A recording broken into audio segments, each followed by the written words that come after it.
हाँ जी हुण दिनेश साहब ने कहा बल्कि हुक्म लाया कि घर तो हो के तो फिर चलते हैं। सो आप इस टाइम किहड़े एरिए दे विच आ दसो दिनेश साहब। ਅਸੀਂ ਠਾ ਡਿੰਡੈਂਗ ਰੋਡ ਹੈਗੀ ਹੈ ਗਲੀ ਨੰਬਰ 5 ਤੋਂ ਨਿਕਲੇ ਆ ਅਸੀਂ ਤੇ ਹਾਂ, ਸਾਡਾ ਹਾਂ। ਘਰ ਜਿਹੜਾ ਹੈਗਾ ਗਲੀ ਨੰਬਰ 5 ਤੇ 3 ਦੇ ਵਿਚਕਾਰ ਹੈ। बड़ा ਸਕੂਨ ਹੈ ਤੁਹਾਡੀ ਗਲੀ ਦੇ ਅੰਦਰ। ਹਾਂ ਤੇ ਅਸੀਂ ਬਸ ਪਹੁੰਚੇ ਪੁਰਾਣੀ ਹਾਂ। ਆਬਾਦੀ। ਇਹ ਜਿਹੜਾ ਇਹ ਸਾਰੇ ਚਾਈਨੀਜ਼ ਲੋਕੀ ਰਹਿੰਦੇ ਸਨ ਇੱਥੇ ਪਹਿਲੇ ਹਾਂ ਹਾਂ ਹਾਂ ਤੇ ਅਸੀਂ ਐਸੇ ਹੀ ਖਰੀਦ ਲਿੱਤਾ ਸੀ ਇਹ ਵਾਲਾ ਇਹ ਸਾਡਾ ਅੱਛਾ ਅੱਛਾ ਮੇਰਾ ਮਤਲਬ ਬੇਟਾ ਦੀ ਗੱਡੀ ਹੈ। ਆਪੜ ਹੈ। ਹਾਂ ਹਾਂ ਇਹ ਘਰ ਹੈ ਆਪਣਾ।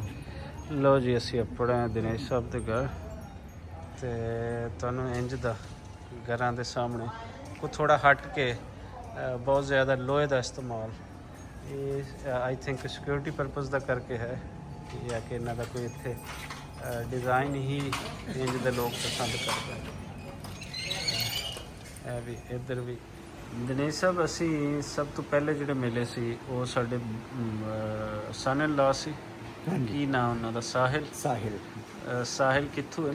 ਸਾਹਿਲ ਸਨ ਫਰਾਂਸਿਸਕੋ ਦੇ ਨੇ ਵੈਸੇ ਹੈ ਤੇ ਪਿੱਛੋਂ ਇੰਡੀਆ ਦੇ ਸ਼ਿਫਟ ਹੋਏ ਨੇ। ਹਾਂ ਹਾਂ ਅੰਬਾਲਾ ਤੋਂ ਮਤਲਬ ਪੰਜਾਬੀ ਹੈ। ਪੰਜਾਬੀ ਹੈ ਤੇ ਬੇਟੀ ਆਪਣੀ ਨਾਲ ਸੀ। ਬੇਟੀ ਇੱਥੇ ਸਾਡੀ ਕੀ ਨਾਮ ਬੇਟੀ ਦਾ? ਸੁਪਰੀਆ ਤੇ ਫਿਰ ਸਾਨੂੰ ਅੱਗੇ ਮਿਲੇ ਤੁਹਾਡੀ ਮਿਸਿਸ ਦੇ ਸਿਸਟਰ। ਅੱਛਾ ਔਰ ਇਹਨਾਂ ਨਾਲ ਮੇਰੀ ਜੀ ਪਾਕਿਸਤਾਨ ਆਉਣ ਦੇ ਬਾਰੇ ਗੱਲ ਹੋਈ। ਸੋ ਇਹਨਾਂ ਨੂੰ ਬੁਲਾਉਂਦੇ ਆ ਪਾਕਿਸਤਾਨ। ਨਾਲ ਦਿਨੇਸ਼ ਸਾਹਿਬ ਦੇ ਬੇਟਾ ਬੈਠੇ ਹੋਏ ਕੰਮ ਕਰ ਰਹੇ ਹਨ। ਇਹਨਾਂ ਦਾ ਵਰਕ ਫਰੋਮ ਹੋਮ ਚੱਲ ਰਿਹਾ। ਵਰਕ ਫਰੋਮ ਹੋਮ ਇਹਨਾਂ ਦਾ ਚੱਲਦਾ ਤੇ ਉਹਨਾਂ ਦਾ ਨਾਮ ਕਰਨ ਹੈ ਤੇ ਉਹਨਾਂ ਦੇ ਪ੍ਰਭਾਵ ਜਿਹੜਾ ਹੈ ਉਹ ਬਿਲਕੁਲ ਦਿਨੇਸ਼ ਸਾਹਿਬ ਤੇ ਉਹ ਸਾਰਾ ਜ਼ਰੀ ਜੀ ਗੱਲ ਹੈ ਹੁੰਦਾ ਮਾਪਿਆਂ ਦੇ ਨਾਲ। ਤੇ ਅਸੀਂ ਬੈਠੇ ਹਾਂ ਦਿਨੇਸ਼ ਸਾਹਿਬ ਦੇ ਤੇ ਇਹ ਕੁਛ ਇੱਕ ਟਰੇ ਜੀ ਵੀ ਆ ਗਈ ਹੈ ਹਾਲਾਂਕਿ ਦੀ ਲੋੜ ਨਹੀਂ ਸੀ। ਅੱਛਾ ਜੀ ਬਾਕੀ ਚੀਜ਼ਾਂ ਦੀ ਤਾਂ ਮੈਨੂੰ ਸਮਝ ਆ ਗਈ। ਕਾਜੂ ਹੈ ਔਰ ਤੇ ਇਹਦੇ ਬਾਰੇ ਦੱਸੋ ਸਰ। ਇਹ ਕੀ? ਪਿਕਨ ਅਖਰੋਟ ਤਰ੍ਹਾਂ ਥੋੜਾ ਨਾ ਅਖਰੋਟ ਵਰਗਾ ਟੇਸਟ ਹੈ। ਇਹ ਤੁਹਾਨੂੰ ਮਿਲਦਾ ਹੈ ਇੱਥੋਂ ਦਾ ਹੀ ਹੈ? ਯੂਐਸ ਦਾ। ਅੱਛਾ ਯੂਐਸ ਦਾ। ਵੇਲੀਓ ਇਸ ਵੇਲੇ ਮੈਂ ਆਈਕਨ ਸਿਆਮ ਪਲਾਜ਼ਾ ਇੱਥੇ ਮੈਂ ਆਪੜਿਆ ਵਾਂ ਔਰ ਇੱਥੋਂ ਕੋਈ ਕਰੂਜ਼ ਦੀ ਬੁਕਿੰਗ ਉਹ ਹੁੰਦੀ ਹੈ। ਸੋ ਮੈਂ ਉਹ ਇੱਥੋਂ ਕਰਾਵਾਂਗਾ ਤੇ ਤੁਹਾਨੂੰ ਦਿਖਾਉਂਦਾ ਇਸ ਪਲਾਜ਼ੇ ਦੇ ਅੰਦਰ ਕੀ ਹੈ। ਸੋ ਚੱਲਦੇ ਹਾਂ ਜੀ ਅੰਦਰ। ਨਾਲ ਹੀ ਇਹਦੇ ਇਹ ਉੱਪਰ ਇਹਦੇ ਪਿੱਛੇ ਇਹ ਮੈਟਰੋ ਜਿਹੜੀ ਇੱਥੋਂ ਦੀ ਹੈ ਇਹ ਉਹਦਾ ਵੀ ਸਟਾਪ สามารถโทรแจ้งสายด่วนกรมการขนส่งโทร1584ตลอด24ชั่วโมง ਇਹ ਆਊਟ ਹੈ।ขอบคุณ ਇਹ ਆਊਟ ทุ ਹੈ กท่านที่ใช้บริการณไอคอนสยามค่ะคอนเซ็ปต์ของไอคอนสยาม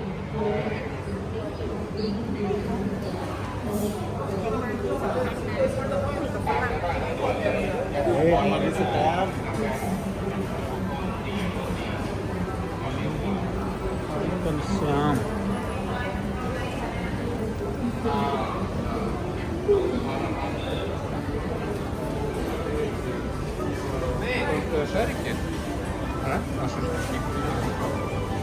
बड़ा कलरफुल चंगी सजावट की गई।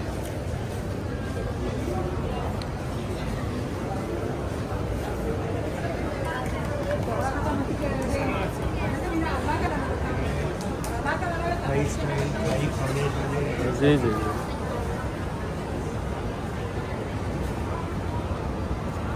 जी घर तो वॉकिंग डिस्टेंस है वैसे। हाँ वैसे तो मैं वॉकिंग शाम के टाइम आ जाना पर इस टाइम तो सीगी तो करके वो टैक्सी से आ रहे हैं। हाँ सूक सयाम ऊपर आ गए हैं जी। और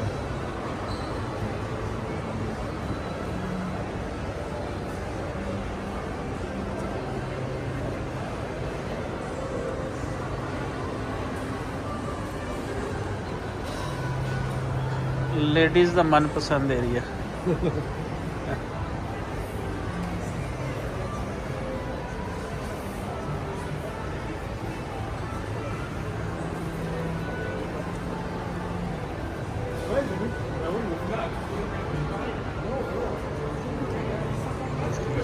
चाइनीज। जी जी।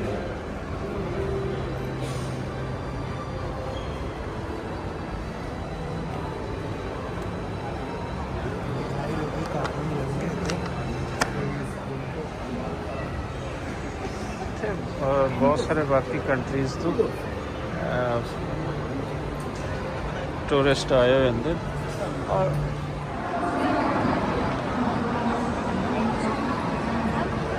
ये है जी थारा हाल और क्या शानदार प्लाजा खड़ा किया गया है। दुनिया के महंगे तरीन ब्रांड सारे इत्थे और ये जिहड़े इत्थों दे राजा हैं ये उन्हां दा बनाया होया शानदार।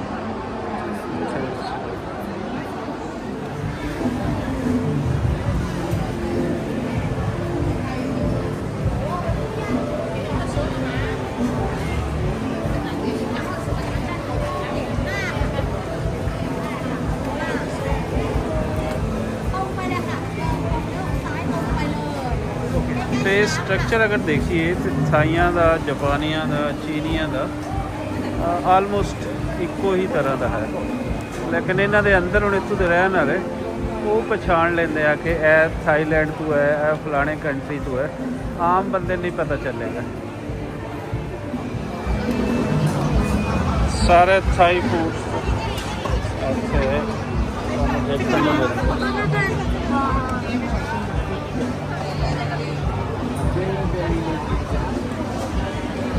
Kahit nasa big kasi namin.